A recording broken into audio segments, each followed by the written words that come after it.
Good morning, good morning, good morning. What's up, boss family? I'm back with another video.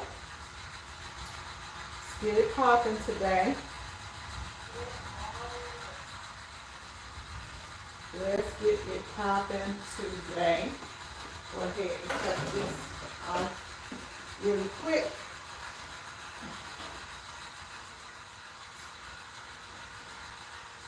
And get on up in here. Okay.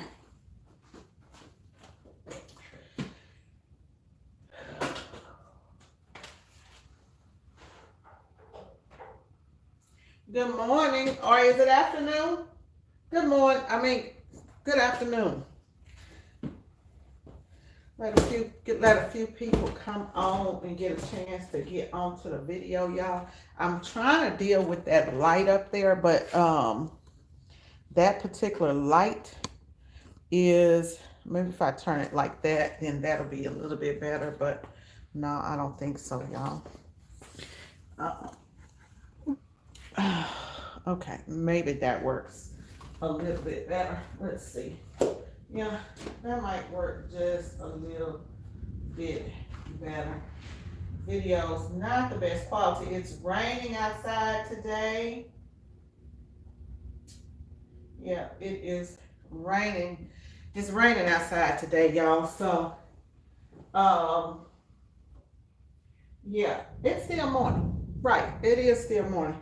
It's raining outside today, and so hopefully the video quality is okay. Ken just got through printing up these shirts, and I want to talk to y'all about running your home business and setting boundaries for your home business. I think it's a topic that I haven't heard anyone speak about. It's something that I had a lot of problems with before, and now that I'm back a home business, I thought that this would be a great topic to discuss. So let me know as you come into the comments, into the video, if you are a home-based business, and let me know if y'all can hear me okay and see me okay and all that good stuff. I'll put this on here. So I'm just, these are the shirts that Ken printed today for the Promise Church. We are printing on, what is that doing in there? That must be that must be the test shirt. So these are the shirts that he printed today.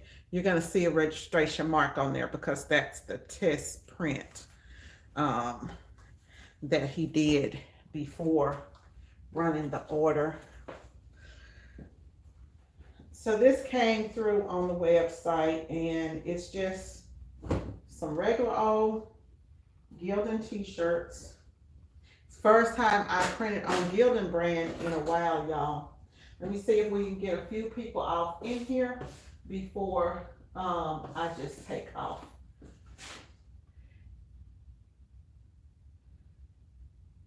Oh, we gonna get hail today? Oh, wow.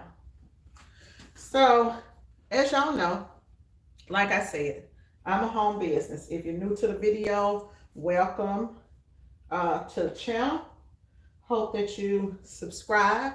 We talk about things that go on in your t-shirt business, your promotional products business, and ways that you can improve your business. So today we're going to be talking about your home business.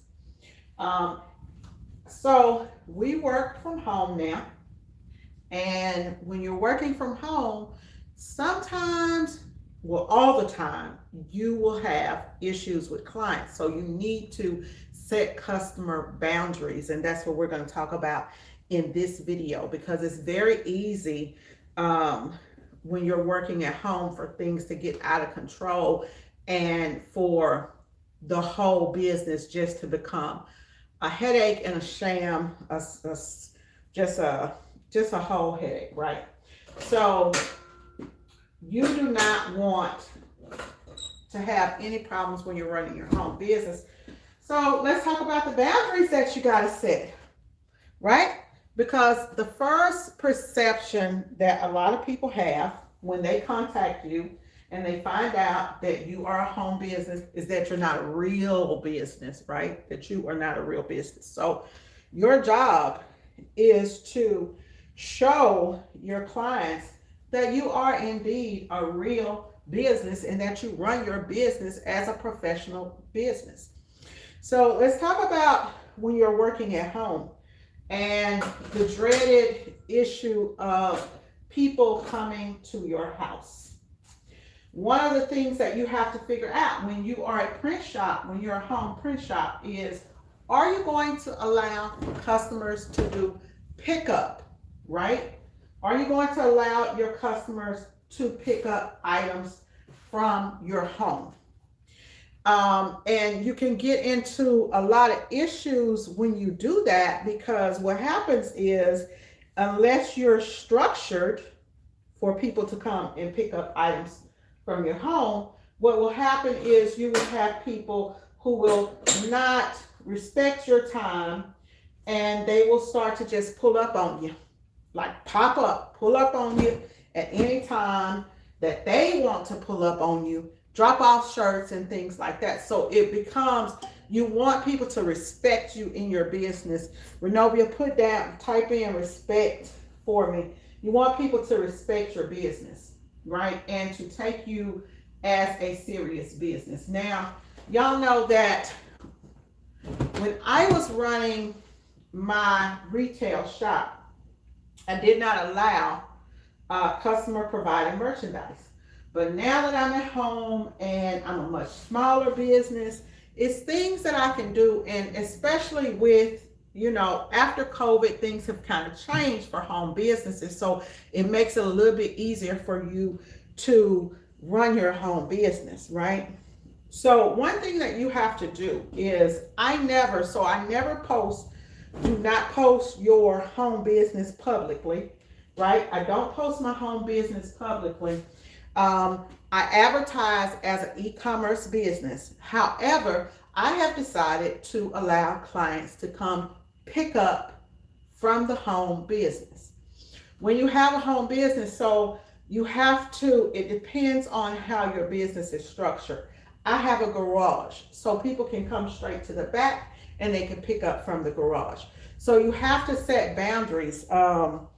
My office is on the other side of the house, so I cannot allow people to come into my office. So for me, what I'm doing, I'm going to tell you guys how I'm allowing people to come in. Is number one is I have a drop box in the front of the house. You may have seen the drop box on another video where I put together a big brown box for customers to drop off packages.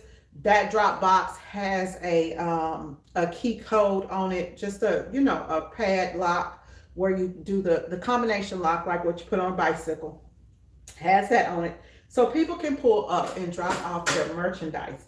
But there has to be a method to it, right? You have to, when you're allowing people to drop off merchandise at your home, you have to make sure that you control the process. So what I have is an intake form, right? An order intake form for people who are dropping off. We're talking about people that are going to drop off their merchandise to you, right? So when people ask me, hey, can I drop off? Can I want to come by, I want to drop off merchandise.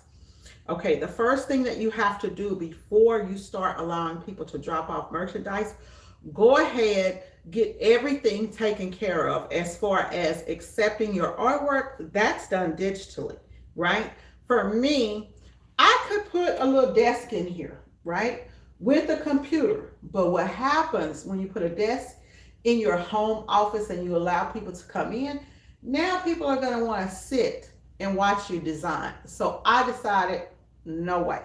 This is all about production. Everything that can be done online, via email, via telephone calls, via Zoom or Google Meet should be done there. So for people, when You want to have everything taken care of before they come in. That means you've already discussed price, right?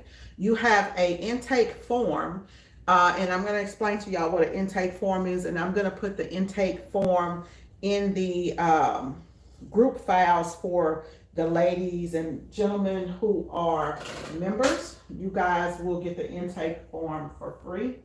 Anyone else, if you want the intake form, you can probably look on the website, and the intake form will be on the website. So let me explain to you guys what the intake form is.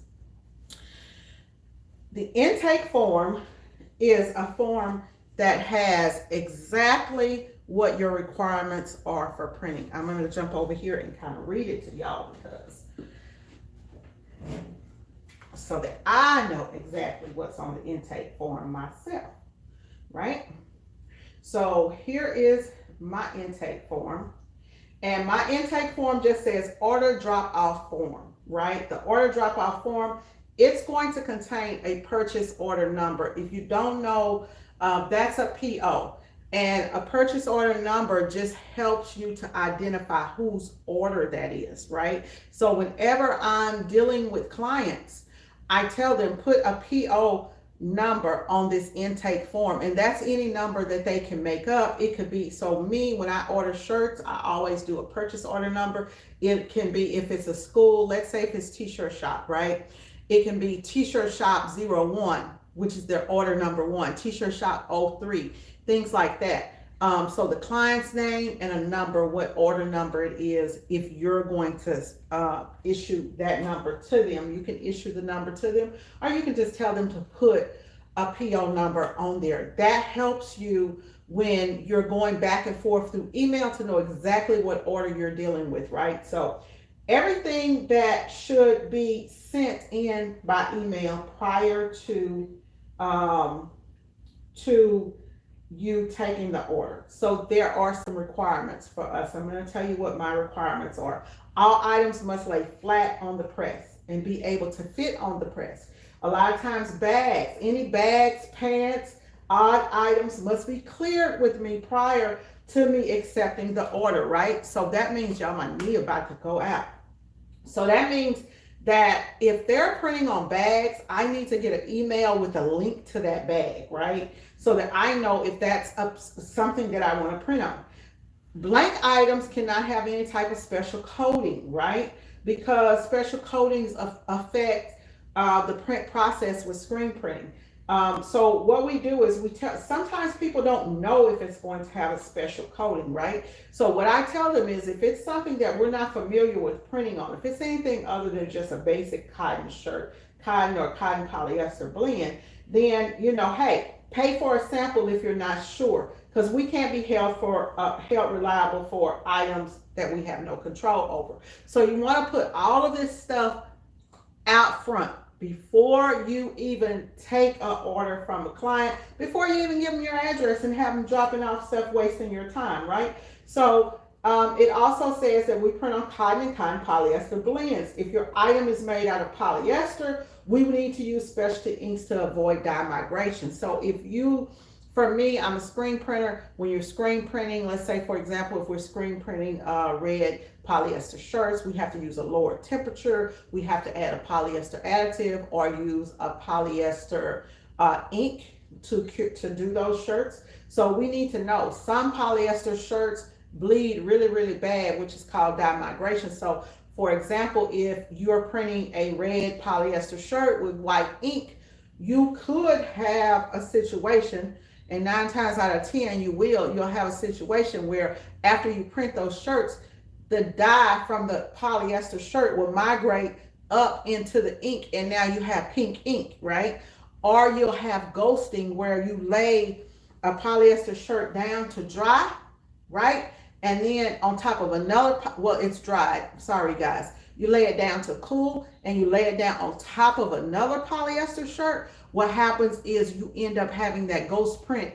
It's kind of like sublimating, right? Like sublimation, where it will dye migrate onto the back of another shirt. So there are some things that you have to know when you're printing certain types of garments, and so you want to be prepared for that before you deal with any stuff like that. And before I take orders like that, I want to make sure that I know that garment that I'm printing on, right? If I don't know that garment that I'm printing on, then you need to pay for a printed sample. And so you just let your customers know things like that. All the items that they deliver to me, they must be new items and clear of any defects, right? I don't print on defective merch, right? You bring me merch that you bought and it has holes and stuff in it, then you accuse me of the holes. We're not doing that. Some of the things that I'm telling y'all, it would seem like it is common sense, but you would be surprised at how many people have actually dropped off items to me that are not new, that are dirty, right? That are old and dirty items, right? Because they feel like, hey, you can print. You don't ever want to print on anything that's not new. It's just not professional. It's not clean. It's not sanitary, especially in this day and age, right? So you don't want to do that. If people bring in tagged items, like sometimes people will bring in items that have a tag, a label, a sticker, they're in bags, things like that, then they need to debag that, right? If they do not debag it, then there's a 25 cents per item. Everything I take off is 25 cents. So customers need to know that in advance. Any rules or things that you have, agreements, any terms that you have, you want to have that already stated in an email prior to people sending anything there, right? So it just tells them that if your items have tags on, we'll remove them prior to printing. We can't run tags through the dryer, right? Especially those little ones that are made out of plastic, they're gonna burn, right? So we're not gonna play around and run that stuff through our dryer. We're just not gonna do it. It's not gonna work. It's gonna melt on people's shirts, and then it's just gonna be a hot mess. Okay, so we don't do that. If they don't want to pay the 25 cents, they need to remove them prior to shipping them to us, right? So the other thing is that we tell our clients to make sure that their blanks are able to withstand heat of up to 400 degrees. Now, most screen printed items will cure at around 320. Nowadays, you have these low cure inks, so you can cure things at 300 and sometimes around 280. It just depends on the ink that you're using, right? So if they provide items that we haven't previously printed on, right, that we've never printed on, then we'll need a little extra time to print their items, because we have to do a test print to make sure that it's compatible with our process. Now, within us doing that test print, there is a fee for that we charge, right? Anytime customers are providing their own items, how are you going to deal with, let's say, an item like today, out of, I think this is about maybe 60, 70 shirts, Ken had one shirt that he pulled up the press and the word "the" got a double print on it. So who replaces that, right? It's fine if you print on one type of shirt, but let's say your customer has brought you a shirt that is a Nike shirt, or it's some shirt from God knows where. It's not like a normal shirt that you have laying around. Are you going to be spending your time running from store to store trying to find that shirt and replace that shirt? What if that shirt is $100 or $30? You need to make sure that that's where you have your customer supplied agreement terms, right? That, hey, those are supplied by you at your own risk. And whenever customers supply shirts to you, you always, I'm having a problem finding somewhere to sit this stuff, y'all. You always want to make sure that when they are supplying their own garments, that I don't have a place for my extra larges. You want to make sure that when they are supplying their own garments that you know what your misprint rate is. So for us, I put on everything that we have a misprint rate of 3%, which means if you bring us 100 shirts, there could be up to 3 shirts out of that 100 shirts that get damaged, right? We won't replace those shirts, but what we will do is we have you supply 3% more shirts than what you need. We won't replace them, but we won't charge you for the printing on them. And normally it's little stuff like that overprint. Somebody could have actually wore that shirt, but we can't send it out because the shirt's not absolutely perfect. So things like that, you need to make sure that your customers understand that, hey, if you want to provide shirts or a product, it can be mugs, it can be anything, whatever product that they want to provide, if you're going to allow them to provide it, that's fine. However, it's provided at their risk, right? Or you need to figure out if it's at your risk and what you're willing to, where you're willing to give and take. Me, I'm not willing to do it, right? I also let my clients know via email when they first ask me about customer supplied shirts, is that most people think that it's cheaper for them to supply the shirts, when normally it's cheaper for us to supply the shirts. So I do give them that option of us supplying the shirts. And then below that, within my email, I let them know all of the issues that can happen with customer supplied shirts, right? Also, if there are any shirts that, let's say if you bring us 100 shirts and they're size small, medium, large, extra large, right? So I would tell them to bring me an extra small, an extra medium, extra large, extra large. We used to make them bring 3% in each size. We don't have a big misprint rate anymore. We really hardly have no misprint rate. We may, out of 100 shirts, have 1 shirt that gets damaged. So we don't really have to have them bring a lot of shirts anymore. Industry standard is 5%, right? So you can put down 5% in your clause that they need to bring you 5% more shirts than what you actually need. Okay, 2X large.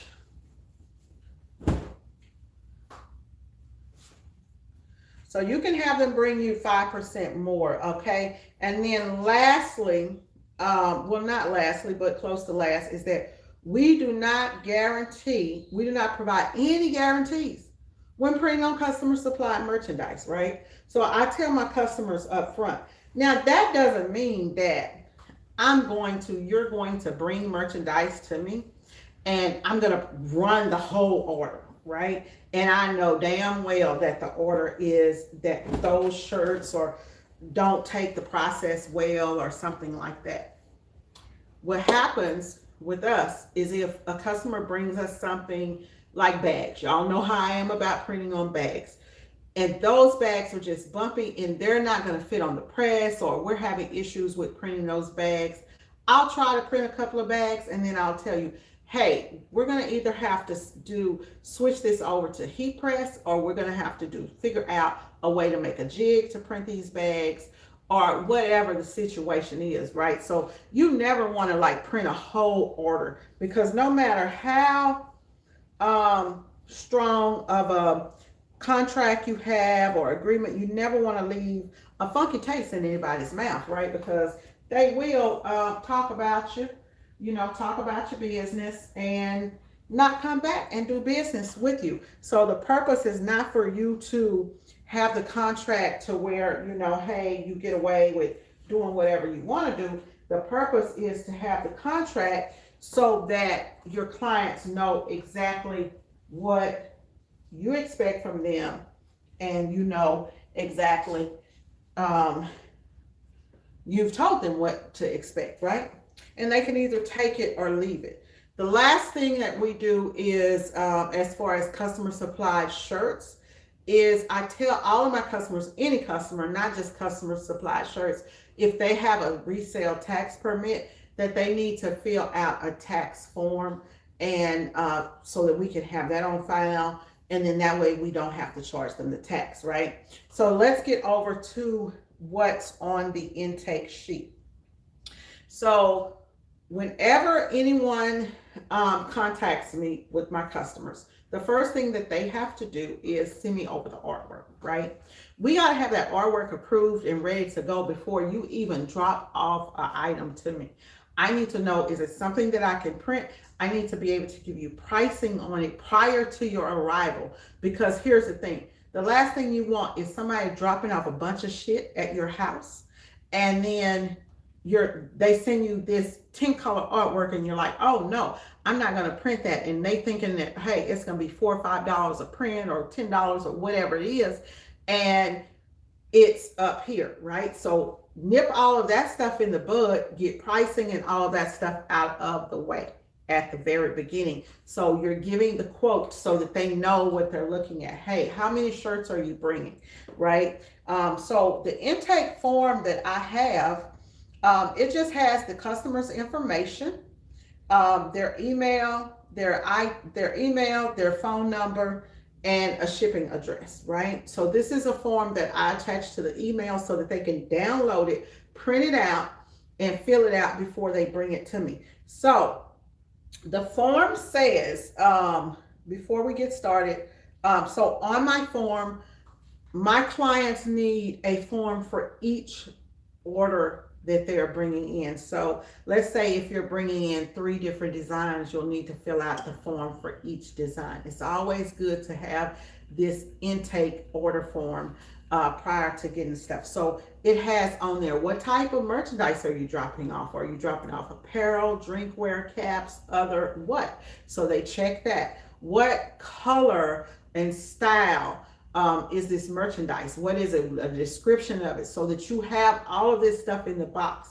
How many sizes? What are the sizes? What's the total quantity? And then break that down by size. They have 5 small, this 5 medium, 10 large, 20 extra large, like that, so that when you open up that box, you have that intake sheet so that you already know, okay, this is what's in this box.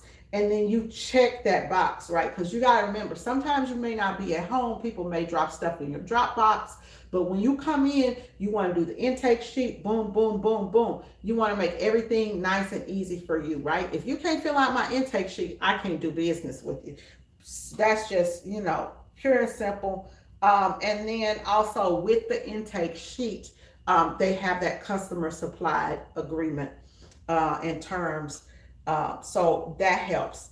Now, the other thing is, let's talk about so when customers come to drop off and pick up, right, you have to have certain times.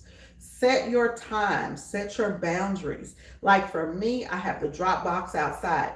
All I need you to do is to ring the doorbell, put your stuff inside of the drop box. You can text me and let me know it's there. It has a lock on it.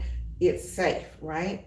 Are you going to be running to the door in your PJs like me, right? How are you going to deal with that? Are you going to allow customers into your house? Don't do that. If you can't do that, don't do that by all means, because you're not trying to get friends here, right? You're trying to run a business. And so anything that can be done online, it needs to be done online. That's why I said, no, you can't come in and sit down, watch me design, anything like that. That's just not going to happen. Anybody have any questions out there while we are talking about this? I'm looking over here now at y'all in the chat. I see that y'all are coming in. So things like that, you need to make sure that you know. And I know that a lot of people know the intake sheet is not the same as an order form. It could be, as long as if you have everything on there that you're getting. You want everything you want a list of everything that's included. Okay, y'all, here's the other thing. Don't let people bring merchandise to you on hangers and stuff like that. you want those orders to be separated. Like sometimes I've had people in the past bring items to me to print, and they put a bunch of shit in a bag, a bunch of different stuff. I'm telling y'all this from experience. They'll put a bunch of different stuff in a bag. You don't know, is all of this supposed to have the same design on it? Is it supposed to have the same color on it? What's going on? I've had a vinyl job like that where a lady sent about 50 shirts, and they were going to be done in vinyl. There were pants. They were actually pants with a glitter design going down the leg. Well, some of those pants didn't need silver glitter. Some of them needed different colors of glitter. And then, so she expected for me to sit there and figure out what color glitter needed to go on what. Time is money, and money is time, right? I don't have time to babysit anybody. So when you're running your home business, you want to run your business just like a real business. Why? Because you running a real business. And if you don't set those boundaries, if you do not set boundaries within your business from the start, you will have customers popping up at your house at all hours of the day, all hours of the night. You have to have set work times. You can drop off between this time and this time, right?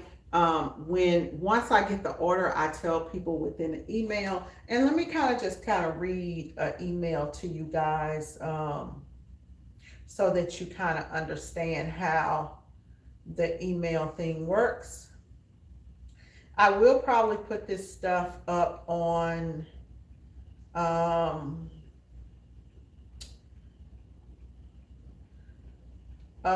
my website at some point.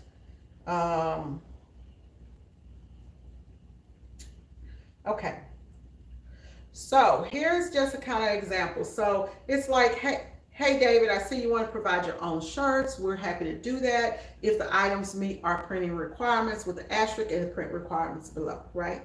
And then just, hey, most people think that it's cheaper to provide their own shirts for printing, but it's normally not. So there's my play right there where I'm telling you, hey, it's normally not. Here's a link to our catalog if you'd like to go and take a look and you want us to provide the shirt. So they'll go and look at the catalog, maybe find some other stuff. Not just, maybe they have those shirts that they want printed, but they see caps in there, or they see some other caps and they want to do an add-on to the order. So it's a great way for you to be able to get to increase the cost of the price of the invoice by doing that, right?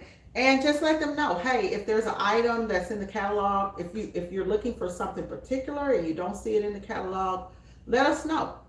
We've got tons of different distributors that we can reach out to, blah, blah, blah, right? Boom. Okay. If they still prefer to provide their own shirts, then here are the requirements. Boom, boom, boom, boom, boom, right? You got it checked off, okay? And then at some point in the email, you're just going to tell them how to deliver their items to you. This is very important. It seems like it's like common sense, but until you start working in the business, you may not realize that, hey, you need to tell people how and when they're able to deliver their items to you, right? So for my customers, how to deliver your orders to us. All jobs must be labeled with a PO/job number and include our inventory sheet, right? So all items shipped from the manufacturer, which is in parentheses, just tells them that, hey, those will already include an inventory sheet. So you can either they can either ship their items directly to us from the manufacturer and we'll take them in that way. But if they're doing a local drop off, right? If you are dropping off items locally, please fill out the attached intake form, place it in your box, or tape it to the outside of the box. If it's a sealed box, sometimes they can't put it in the box, and we prefer for them not to open the box if it's a sealed box, because that way when we get it, we don't really have any problems with like coming from manufacturers with you're supposed to get 100 shirts and you only got 99, right? So we actually prefer for the boxes to be sealed. We know it came from the manufacturer to us. But so they can either put it on the inside of the box or they can tape it to the outside of the box. It doesn't matter to me, right? And then it just says if you're printing multiple jobs, you'll need to fill out a form for each job that we're going to be printing, right? And place your items in separate packaging. So you cannot put everything in one box. Now, honestly, y'all, if it's a big box and they put the black shirts at the bottom, put the form in there, kind of put some paper, so that we, as long as we know that it's separated, I'm not tripping like that. But you have to do this just because you do, or you will be sorry. Listen to the boss on this one, right? Okay, so then when it comes to telling people that you are a home business, ship your items to boom, boom, boom, your address, right? Then just be straight up front. Hey, so our location is a home address. If you're dropping off locally, drop your items off in the brown drop box outside the front door. The code is boom, boom, boom, right? The access code to access the box is this. Please lock the box once you're done and ring the doorbell. We will see you on the doorbell dropping out the items, right? Okay. And then it also says they can please, something like please call us or text us. I'm not reading the email to y'all directly, but I'm just telling y'all what's in it. Please call us, call or text us prior to dropping off your items, right? And you may drop your items off with me between 7 a.m. and 7 p.m. Monday through Friday. Boom. Nice and sweet, right? And then after, tell them what's gonna happen after they give you their stuff, right? Because people want to know this. This is how you're building letting them know what to expect and how you're going to meet their expectations, right? It's all about meeting customers' expectations and setting everything up in front, setting those boundaries, right? So after we have received your items, we will send you an email confirmation letting you know that we've received your items. So once I put it in and I go check the box, I'm going to count the items. Okay, I'm going to count it against their sheet. This is what I have. Boom, boom, boom, right? I'm going to send them an email confirmation letting them know that I have received the items and that I have everything. If there's any dispute, we can solve it then. You see what I'm saying? If it's any dispute, we're going to solve it right then. If you say you have 60 items and I count 59 items, I'm going to call you. That's when I'm going to pick up the phone. If it's a problem, I'm going to email you, but I'm going to pick up the phone and let you know so that we can figure out what needs to be done. Your shorter item, do we need to get it for you? Or are you going to bring it back? How's that going to work? So you need to figure all of that stuff out. I also tell them within my email that I only accept digital artwork. And digital artwork, y'all, is artwork that is sent via email, right? We don't have any scanners here. I'm not scanning in your artwork. You're not going to bring me a drawing on a piece of paper. We're not doing all of that, right? You're not going to bring me a picture that you downloaded off of Google. We're not doing that. You're going to send it over to me by email. If the artwork is not print ready, then that's when they're going to incur artwork fees, things like that. So it's just all about setting those boundaries, right? So at that point, we have your artwork, right? I need it to be delivered to me before you drop off your items, right? And that way I know if I have the artwork and I know what I'm printing on prior to it getting here, I can go ahead and give you pricing, right? So after I've done the intake and I've already checked the artwork and all of that stuff, I can hit you with that invoice, right?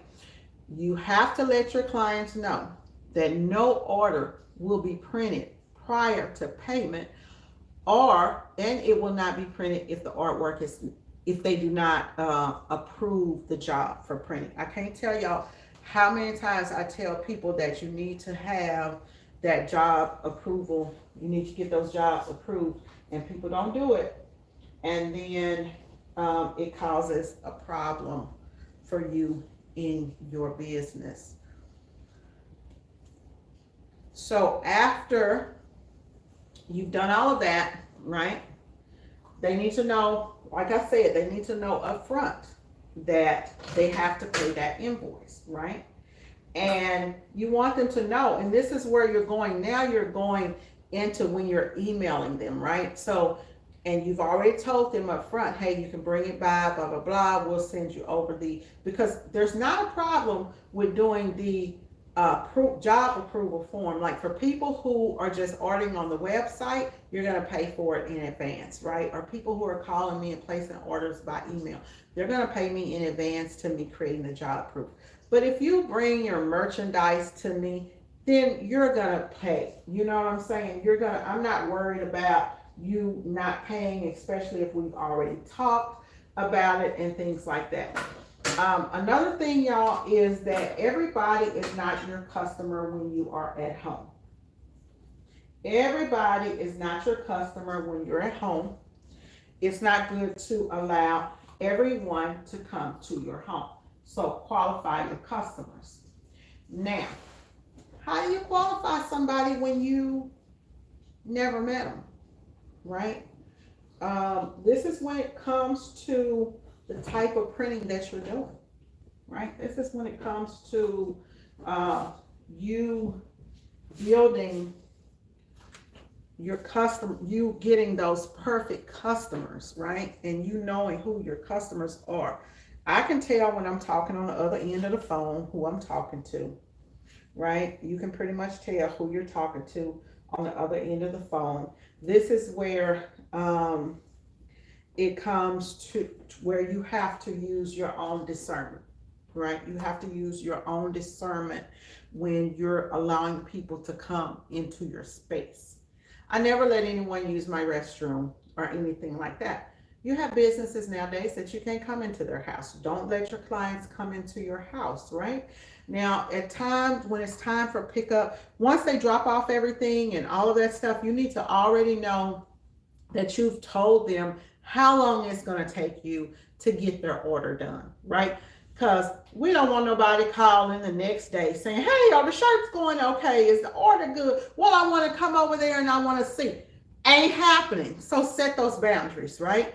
When you have your forms together and you have, just by you having a drop-off form and having structure in your business, just by having business structure, people take you more seriously. They take you as a professional business. Even if they have that mindset, that old mindset of, oh, it's a home business, right? Don't answer your phones. If it's a certain time of day that if you answer the phone between 10 a.m. and 6 p.m. or 9 a.m. and 7 p.m., whatever your business hours are, when you're working at home, those are your business hours. After hour calls need to be going to voicemail, right? So you need to let your customers know that you don't answer calls between certain hours. I've had times where people have texted me, right? And they'll text me after hours because they figure, oh, she's going to see the text, she's going to answer. I've even had customers to tell me, I know I sent you a text last night. Did you see it? Yes, I did. Yes, I did. What? Right? What's so important? You can't call other businesses at after hours. You see what I'm saying? So always have, if you can, have an after hours voicemail set up. I have the auto attendant set up to let people know that this is what's going on. But I also give some clients my personal cell phone number. So sometimes those clients will reach out and call me and text me, right? And you have people, believe it or not, that will text you in the middle of the night. if you get a client like that and they start texting you, don't ever reply to the text after hours, right? Unless it's an emergency. Or they're trying, hey, we need to add 100 shirts. It's got to be beneficial to you for you to take away your me time and start answering those text messages. Um, I learned all of this stuff over the past 20 some years of dealing with people, y'all. And I tell you, it's all about setting those boundaries and have the same way that you have a method for people to pick up, to come in and drop off their items. You need to have set pickup times, right? For me, if I tell you this is what happens, if I tell you that your order is going to be ready, yeah, we're going to print your order on Friday, right? I never tell people I'm going to print it on a certain day. I tell you that, hey, standard delivery is 10 days. If it's 5 days, whatever it is, you'll receive an email from us once the order is ready, right? With pickup information, with pickup instructions that gives them the instructions on when they can pick up and a number that they can text or whatever, because we don't put them back in the drop box for people to pick up. I allow you to come here and pick up, right? Raise the gate, hand you your shit, and you're gone. Point blank, period. If customers don't want to do that, or if you're not set up, to deal with clients at your home, ship those orders. Tell them you only offer shipping, right? You only offer shipping. We were offering, and I still do drop off, right? Within Dallas, but it's X amount of money that clients spend. I'm no longer close to downtown anymore, so I don't really, these damn Gildan shirts, I tell you, these things is just dingy black. Not a fan of printing on Gildan shirts, y'all. Just not, never have been. But they do. Gildan does have a nice print base just because it's a thicker shirt. This is the G2000. It's a hard shirt, thick shirt, but you know. So, you know, we're talking, let me see, kind of got thrown off. You know, you have to have your process for retrieving the merchandise as well. The other thing is, if you're printing from a garage, right, and you're letting people see your workspace, you see how you look at this workspace and you can tell she printing up in there, right? We printing up in here. People have your clients' items boxed up, right? Boxed up with the inventory sheet in there. They have that drop-off sheet. You have your sheet where you have checked off size, boom, boom, boom, boom, right? You want everything to be professional. What's your return policy? Like, I have a no refund policy on custom printed merchandise, but we will reprint items that are misprinted, right? If you find a misprint. And we have criteria for what is a misprint. When I tell you, you gotta explain it all. You gotta have terms and conditions that explain all of this stuff. If you are a home business, I would advise you to, I'm about to do a business admin class, which is $45. Jump into that class, get all of those forms, learn all the things that you can learn about running your home business, right? Signage is good. We have some signs that we're waiting on to get here. One way that you can actually get more orders when you're working at home is by having things like, you see that I'm working at home, but I have displays set up behind me.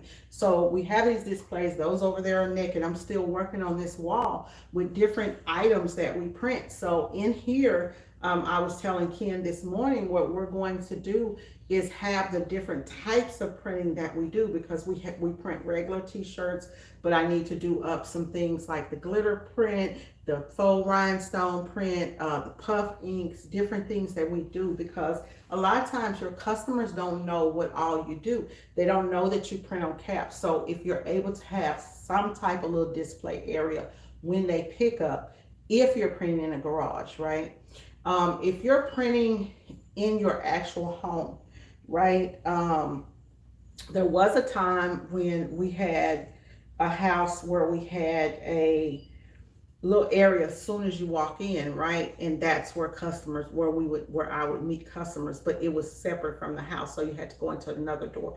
If you have like a side room, a garage out back, a she shed or something like that, that's even better, because then you're able to really, communicate with your customers. I hope that this video has helped y'all. I hope that this has helped y'all. If anybody has any questions, this will be the time to tell them to me, or to ask. I'm going to go on here. So, Denise says, I didn't know dye migration until I pressed red vinyl on a black polyester shirt. Yes, ma'am. Yes, ma'am. So it happens. In screen printing, we use what's called a dye blocker. Sometimes you can use specialty inks that will keep the ink from dye migrating. Sometimes we use like a gray blocker behind the ink. There are all different types of methods that we can use. And the way that you learn what method to use is by, either taking a class from somebody like me, or from just experience. It's a lot you can learn here on YouTube, but some things, you just can't learn on the tube. This is a youth size. Gonna stay on here and finish putting my stuff up.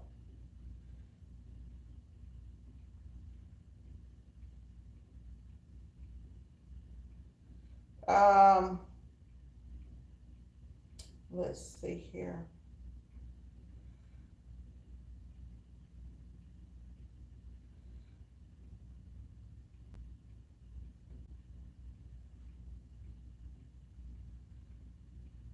Okay, so Denise says, I mainly do sublimation.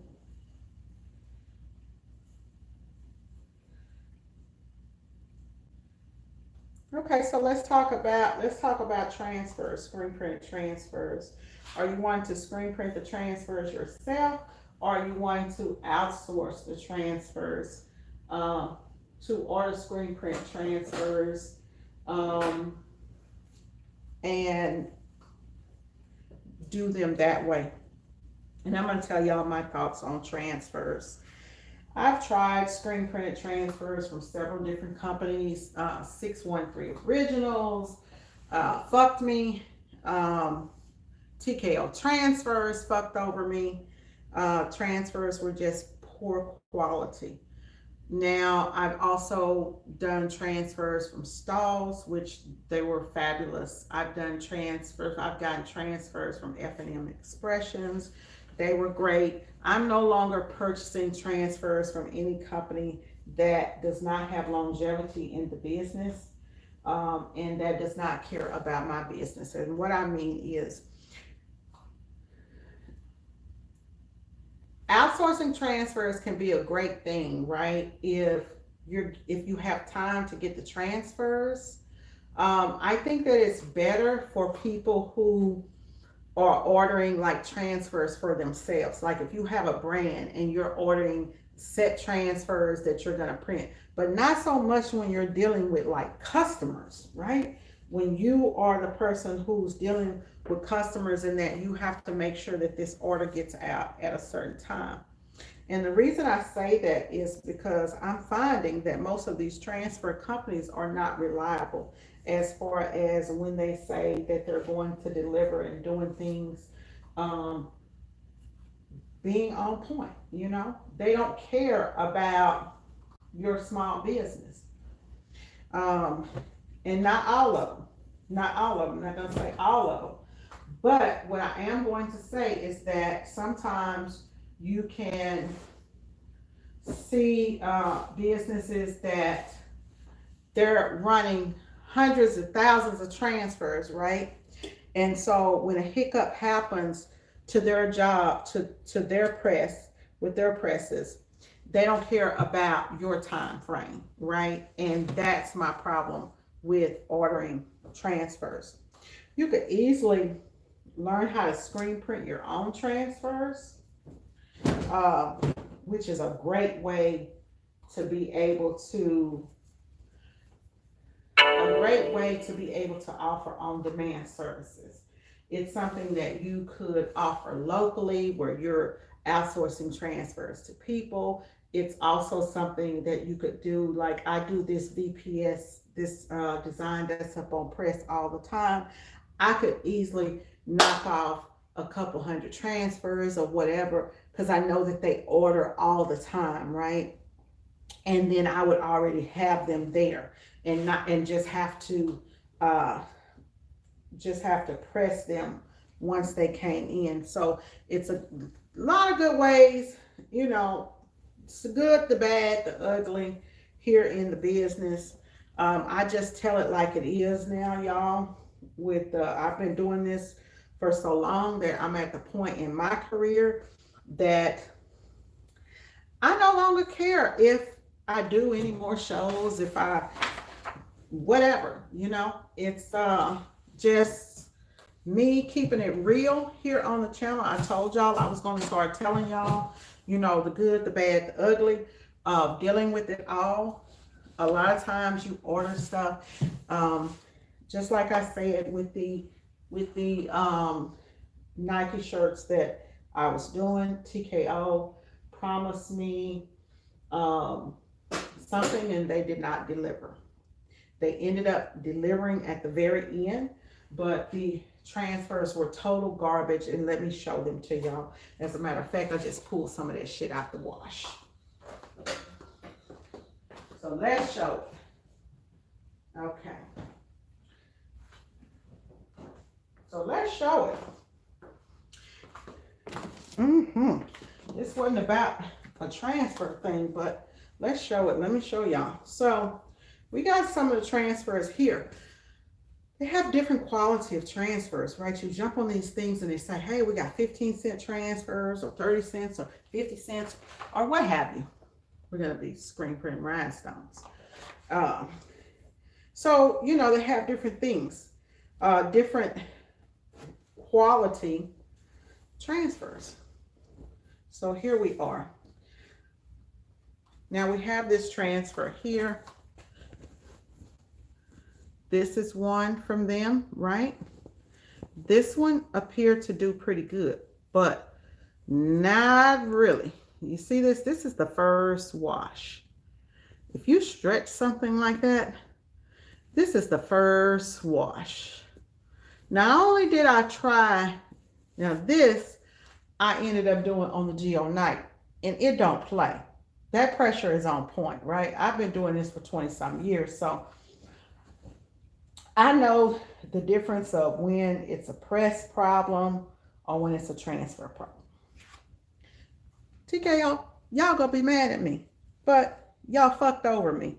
I've got the emails to prove it, y'all.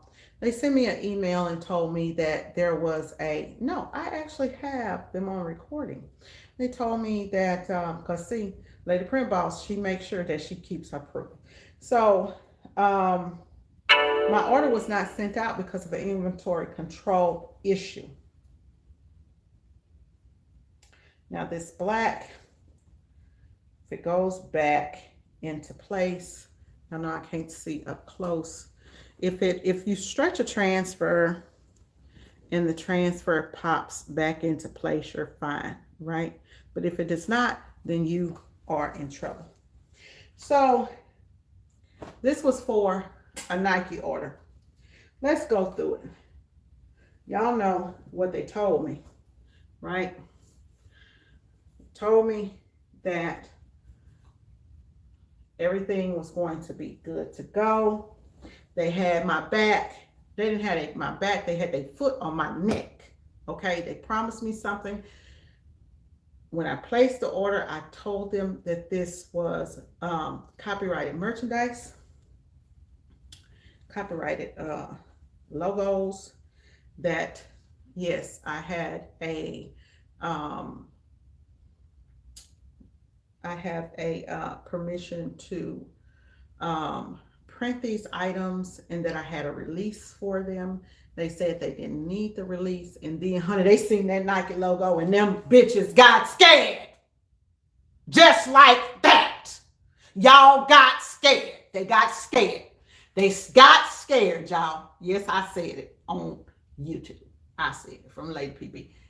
Okay, they got scared. Saw it. They said, oh, we can't print that because it's copyrighted. I told y'all I had the release, sent the release over, because you got me messed up. See, people think that small business is not out here doing big things. You can do big things in small businesses. Yes, okay. So, sent the release. Oh, we'll get that over to you. Never did they say from, what was it, that Monday or Tuesday that I placed that order, and that order was supposed to be shipped out Friday. Never, not one time did they say, hey, we need a release form. But you see all these people on YouTube promoting them. Okay. I don't know. Their experience must be different from mine. Real business, real life. Real business, real life. Their experience must be different from mine. They never said a thing about they needed a release. Never sent me anything, right? Never sent me with anything. Never sent any email saying we're not going to print these or anything until that Monday morning. So it left a bad taste in my mouth. Once they finally did send the email, after they found out that I did have the release from Nike, had to have Nike get on the phone, hit these people up and all this kind of stuff, they got scared. Scared to send the order out, and told me it was a quality control issue. Never called and said, hey, LaTonna, this is what's going on. Nothing like that, right? So I got a bad taste in my mouth. And I'm waiting on TKO. I'm waiting to see them at the next show. I'm waiting for them to respond to all of the accusations, because we got that shit in email. We have that shit on the phone. Y'all record it, just like they call and say, hey, all your calls are being recorded for quality assurance. Mine's too. Call Lady Print Boss, hear what it says. All calls are being recorded for quality insurance and training purposes. I got it too. So if they want to come out and dispute it, talk about it, we can talk about it, but it left a bad taste in my mouth. And the main reason it left a bad taste in my mouth is because I called these people 2 days before the event. They told me that the owner was going to contact me. I never received a phone call. Never, not once received a phone call. I was just told there was a quality control issue, the transfers. I believe that they sent out those transfers anyways. We end up getting through the event. Ken had to actually print up a lot of these transfers the night before the event in order for me to be able to get out there and do what I do.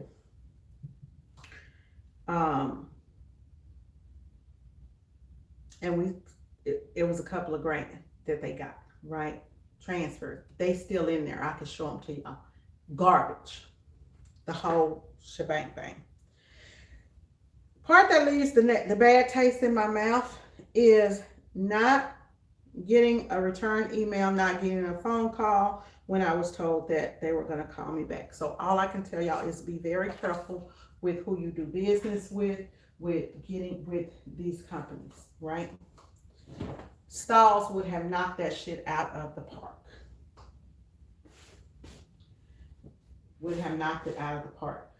Do what you say you're going to do, right?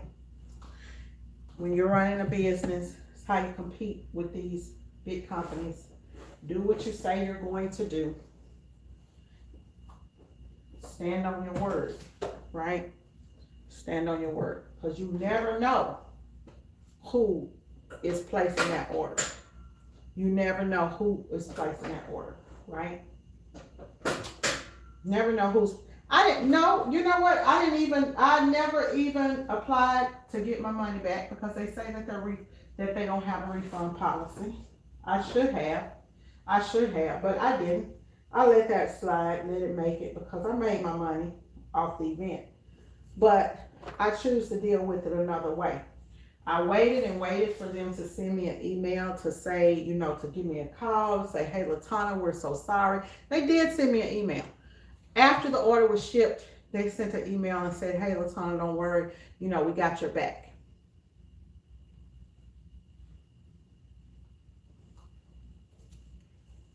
So that's that, y'all.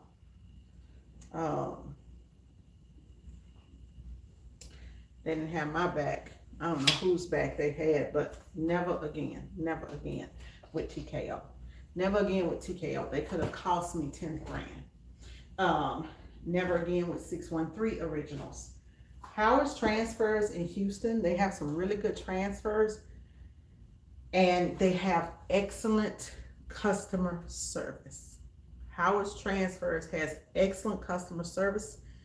They reply to your emails. The only reason that I use TKO Transfers is because I saw so many different people hyping them up, and I said, let me do a review of TKO Transfers. And so I did not order from my normal vendors. Never again. And the only reason I did not order from stalls is because of the time frame that I needed to get these transfers in. TKO's website says if you order today, they'll go out tomorrow. And if you order like after 2 o'clock or 3 o'clock, they'll go out like not the next day, but the following day. So I knew that if I went with them, I would have plenty of time to get everything in. Someone asked me before, like, why didn't you screen print the transfers from the beginning? Well, when you're running a business and you have other orders coming in, it just makes sense that you say, okay, well, I'll outsource this and those will be ready, and then we can keep business going, right? But I'll never do that again. I'll never go with a company that I've never used before to print anything for a big name. I'll never do that again. So yeah, but and I ended up, so there were some full color things that need to be done. And this guy here that I'm gonna tell y'all about, he has a bad name. Like people have put a lot of shit on him over in the DTF world, and I fell into it, okay? And so I was not purchasing from this guy, DJ Chit Chat, right? I just keep it 100 with y'all. DJ Chit Chat saved my ass, okay? His prints are good. I press his prints. I've washed his prints, and he printed up, the first one I gave him was 700, and then he did another, I think he did 900 prints for me total, right? 900 DTF full color DTF prints for me total. I don't have one out here, but I'm gonna have to show y'all. And he printed, that boy stayed up and printed that for me overnight. And I could not find anyone in Dallas to do it, and he's in Detroit. His group is DTF, Transparent DTF Printing, right? As a small home business, he printed those DTF transfers for me and shipped them out to me next day. And I'm forever grateful. So do business with small business. He was the one I was afraid of, because I was like, damn it, you ain't never done this before. I don't know, brother, if you're gonna make me look bad if I don't get this stuff in. But I took a chance on him, right? And he showed up. He showed up and he showed out. And so I would highly recommend his transfers. Now I can say that because I think he was rushing. A few of the transfers were kind of, you know how they have humidity on them, but they still press fine. You see those over on the Nike's event thing, and they are great. His Facebook group is Transparent DTF. I will come back and see if I can, but his, they call him DJ Chit Chat. I don't think he does do, he does do, um, printing for people. I know he was doing the XP 1500, telling people how to, or XP 1500 or XP 15,000 or whatever that printer is. He was doing that, and showing people how to do that. I ended up cutting into him some time ago, and how did I? I can't remember, but I know he has a group on Facebook, and I ended up reaching out to him. And did I end up reaching? Yeah, I think I ended up reaching out to him, or he reached out to me. I can't remember. And whatever it was, I was like, hey, I got this Nike order going with these full color transfers, blah, blah, blah. He was like, T, let me get in. And I was like, no. He was like, put me down with that job. Put me down with the job. And I talked to Ken about it. And I told Ken, I said, he's never done anything like this. He's never had an order like this, and I don't know if he's going to be able to do that with he did this all on an XP 15,000 and a 9890 or 9900 DTF printer, right? So when I talked to Ken about it, I said, babe, I don't know. Y'all know. I'm just going to tell y'all just like this. I said, I don't know. I'm scared. I'm scared to deal with him. But I needed it like literally, like I'm like panicking in panic mode, because Howard's transfers were moving their DTF to is it LA Renovia?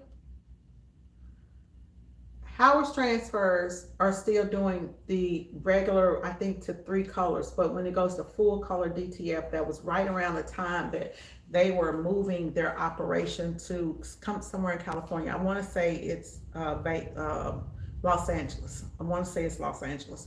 So I was right there at that deadline, and I was like, oh my God. And so I ended up using him, and Ken said just like this, because Ken keep it 100. Ken said, get a Negro a chance. He said, baby, if you give him a chance, I promise you he's not gonna let you down, because he's trying to show out. He want to be able to say, hey, I printed these for Nike. He want to be able to say it. So I said, okay. And I told him, I said, at the same time as I'm doing that, right, as I got him going, I got Ken on standby, because I'm like, baby, if he don't pull through, you're gonna have to come through. Ken is my one-hit wonder that pulled me through on everything, right? So Ken was like, I'll print. But when Ken found out, I can't say this, y'all. When Ken found out how much money I was spending outsourcing transfers and stuff, he said, ain't no way in hell I would have let you. He said, ain't no way in hell I would have let you outsource this stuff had I know the kind of money that you were spending. That's like $3-4 grand we could have had in our pocket and you lost it, you know. So he was like, I would have went on and printed that after I printed my regular job. So there we have it.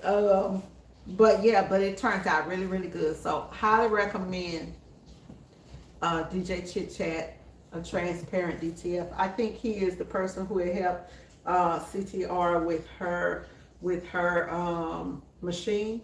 I cannot remember, but at some point, somehow, when I was doing DTF, he reached out to me, and I can't remember. right? So how it all went down, but we used to talk about DTF, and so that's how I ended up using him. But he did an excellent job, right? He did an excellent job.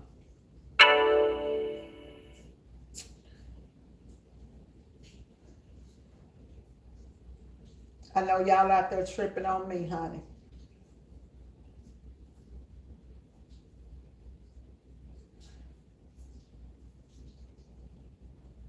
LA. I don't know. Does anybody have? I know CTR. I'm not CTR.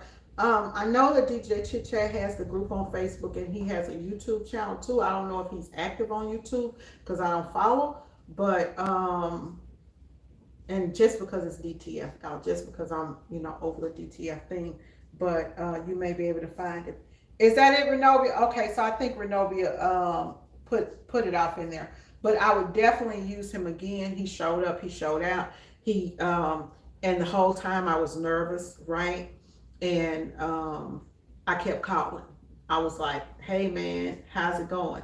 And he hit me with the colors because I was like, okay, these are for Nike. These colors need to be on point. These prints need to be on point. He was like, I got you. I got you. And he had me. He had me. He did what he said he would do. And I'm going to be forever grateful. So I'm going to always lift him up. Okay.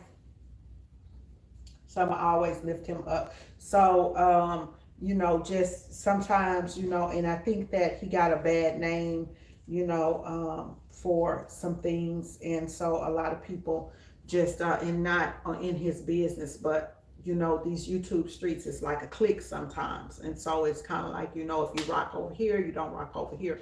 But at the end of the day, when it came time for me to go in and do business, he handled his business, and that's what matters. So I ain't out here trying to make friends in these YouTube streets. So whoever watches, if you're hot about it, guess what? Unfollow Lady PB, because there it is. Boom.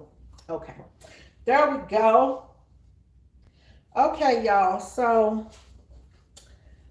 now that I have all of this done, okay, Bobby. So reach out to him because he did my stuff for me. He did a great job.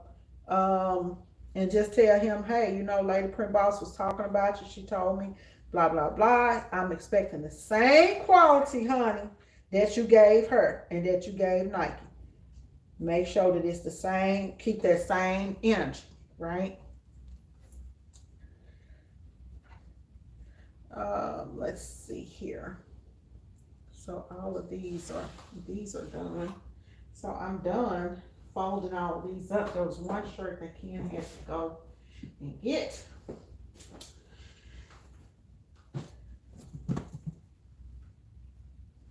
One shirt that he had to go get, y'all, that he's gonna have to come back in here and do. This client is gonna pick these up at 4 o'clock today. So when they pick them up, these are going to be boxed up. And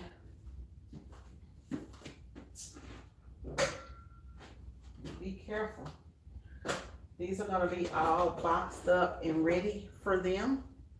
And not only are they going to be boxed up and ready for them, they're going to also have, a little sales flyer in there, a little coupon, and a reorder sheet.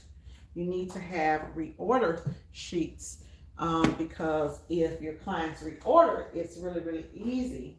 It makes it easy for them to reorder. So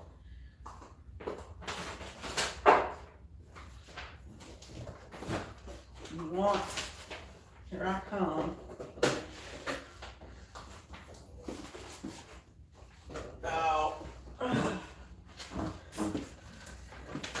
You want your clients to know exactly how to place a reorder, right? I think that's where some businesses fail.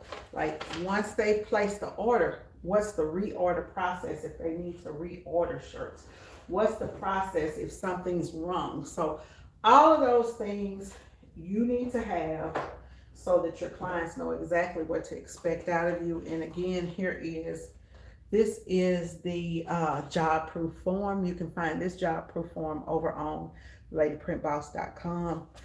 My job proof form It just has the day, how many days after approval this is going to be. It has the design, the t-shirts that we're printing on, the color of ink. I have about 3 or 4 different forms, so you can choose out of the forms which one you want. But it just has the shirt color, the brand, the type of print. Am I doing a vintage white or a bright white? So this is considered a bright white. Some people don't want to pay for the extra hit of white.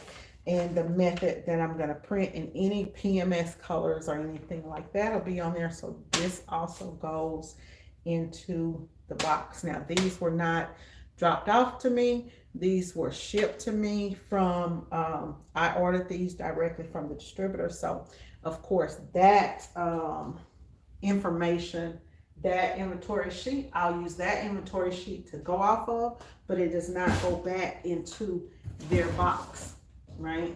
It does not go back into their box. And normally I ship out of the same box that I got the order back in, but it's raining outside today, so I need to put a trash bag in here because it is raining, and sometimes when it's raining outside and you put shirts in a box, or if you're shipping, put the shirts back in a bag. Sometimes they come from the distributor in a bag and you can put it back in. Those trash bags with the smell good in them, those are really, really good to use. I'm not going to put this in here yet because I need to, I need to use that bag. I don't know how much more time we have here before this camera acts a fool with me, right? I don't know how much more time I'm gonna have just moving this around, y'all, before this camera acts a fool with me and goes off. But I now have to test. I'll break this job down later. I'm not gonna break it down now. So I have a new light. I was not able to get the old light, so I have this light, which is a 50-watt halogen light bulb. I'm gonna do a test print with, well, a test burn with this light. That's it. And I've already got my screen coated, and I'm going to burn that design over there with the rhinestones in it so that I can put up. I don't want to just offer, like, I really don't want to offer rhinestones in my shop, but since they're so popular, I'm going to offer a rhinestone alternative. I purchased this. I think this is going to work perfect for CTR, right? But I'm going to test it first. So it does have this little stand, so you could actually do this and then have it go up, but I'm just going to hold it like this and do a test print to see that if the light works. And this one I purchased because I'm hoping that it's better than mine, but it's the same wattage, but this one has the on and off switch. The one that I use to burn with does not have the on and off switch. And y'all, by the way, I am still burning with this light, and there are plenty of these on Amazon, but I can't find this exact one anymore. So I had to find another 50-watt light, and so I'm hoping and praying that this one works. And this one, if it does work, I've decided I'm gonna keep it for myself. I ain't even gonna send it to her. I'm just gonna jump on Amazon and next day her one. But because, and the reason being is it stays up, so I can put this on something and build a stand. This one does not stay up. It doesn't, it's because it's not in the middle, so it doesn't just stay up, but it burns great, and I can even burn half tones with it. So with that one, I was going to use this, but I don't have to because this actually has a plug on it. So let's plug this baby up. and test this thing out. Hopefully I still have some time here on my phone. So the first thing I want to do is cut it on. Don't tell me you're not coming on. Oh, there it goes. Okay. So is there, there we go. Okay, so there's the light. Okay. Do the same exact thing that I do with the oven. So I have to register these screens, right? I have to register the screen. We have any screen printers on? So I'll register this job really, really quick.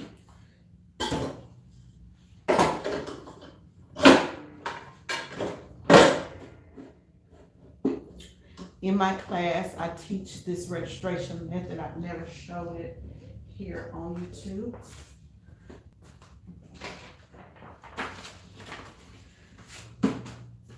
But here we have the Crafty Boss design.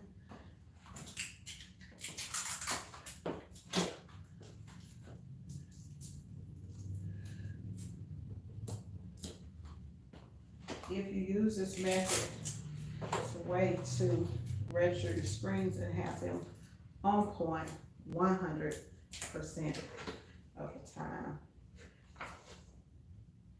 So that one, this one does not have the registration mark on it, so I'm going to manually do this by eye and lay it where I want it to be.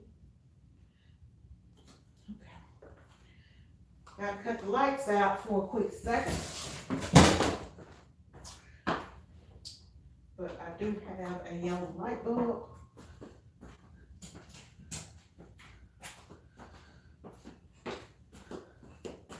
My goal to get Alexa up in here and to have all of the lights running on Alexa so I can just go and cut the lights off. But right now I don't, y'all.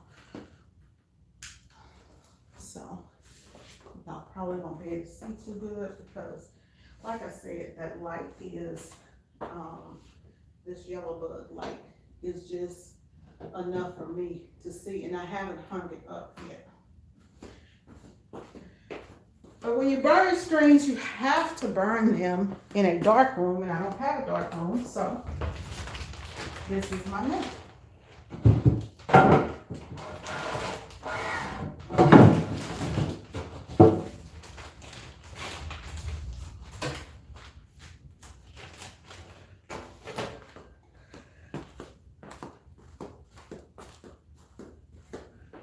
Hopefully I get this right on my very first try. I don't know why I brought one screen over here at a time. I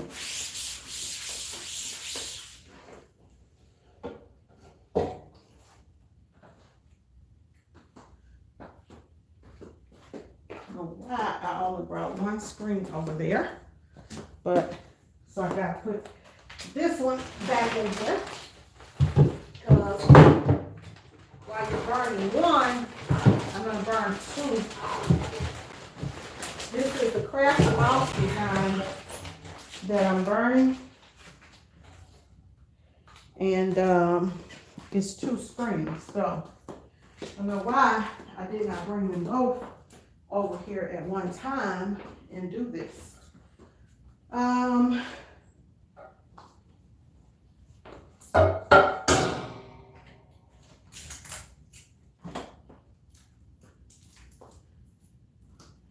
So if you want to learn how to screen print, I'm doing a $99 screen print master class.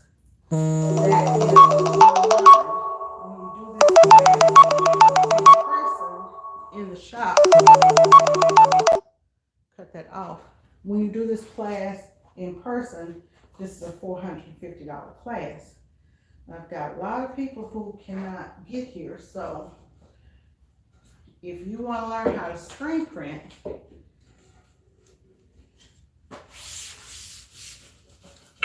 shirts professionally, consider taking the class. Okay? Consider taking the class. And the new class is going to start on the 1st. It's going to actually start on the 1st. So what I'm going to do is I'm going to drop this screen on the ground right here today. Just going to do it here on the ground because I know about the distance that I hold my light, right? I know the distance that I hold my light. So I'm going to drop my light here. Y'all see these fat legs. Y'all see the jiggle jiggle. Okay? Proud of it, baby. Okay? Cellulite and all. So here we go. I'm just holding it at arm's length and holding my arm straight down. I'm going to cut this on. 1, 2, 3, 4, 5, 6, 7, 8, 9, 10, 11, 12, 13, 14, 15. This light is not blue. I can tell y'all that. So now I'm gonna go wash this out. See how it does. It's gonna take me a few minutes, but I'll be back.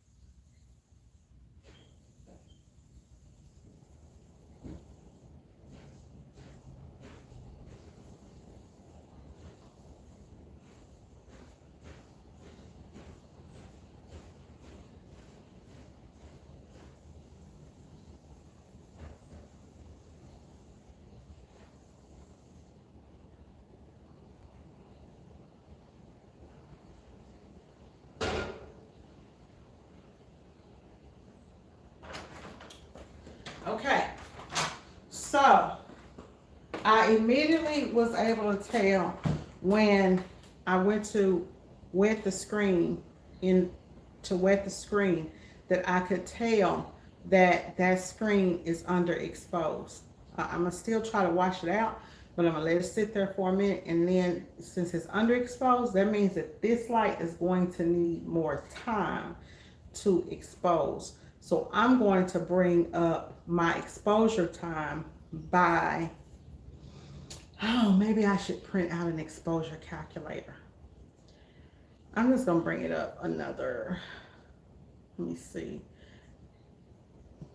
From feeling it, I'm going to bring it up another 10 seconds. And then if I'm overexposed, then I'll know to come down. You can underexpose or overexpose. So I'm going to bring it up 10 more seconds on this next one because I got to get this burn time down, baby. Okay? So let me go ahead and pull out the next screen.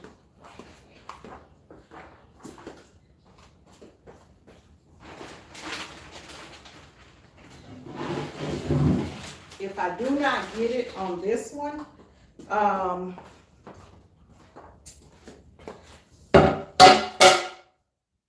and what I noticed, y'all, is this light, my other light, has a blue tint to it. This one has it's just a bright white light, which is the difference between the blue halogen light and the white LED light, right? And I think that that's where the problem is coming in. It has a longer exposure time. So 1, 2, 5, 6, 7, 8, 9, 10, 11, 12, 13, 14, 15, 16, 17, 18, 19, 20, 21, 22, 23, 24, 25, 0.6. Let me go see what I got. So if this does not come out, then I'm going to do an exposure test using an exposure calculator. Y'all won't see it on camera. But again, I'll be back.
Okay, so bad news.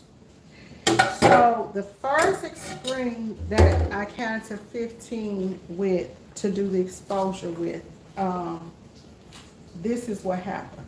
So it's just washing out, right? It's not exposed at all. I knew immediately when I did it that it was not going to expose. I actually knew when I cut the light on that this light was going to be slow burning once I start thinking about it, right? So the second screen, this is the second screen, right? It's still underexposed. So that one's way underexposed. This one's still way underexposed too. You don't even see the image in it, so it's way underexposed. This unit is probably going to be about a 8-minute burn.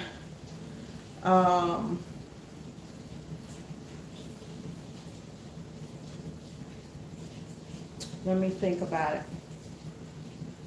Now I have to go back and look at this and make sure both of them are LED lights. Both of them are 500 watts, but it doesn't matter. I'm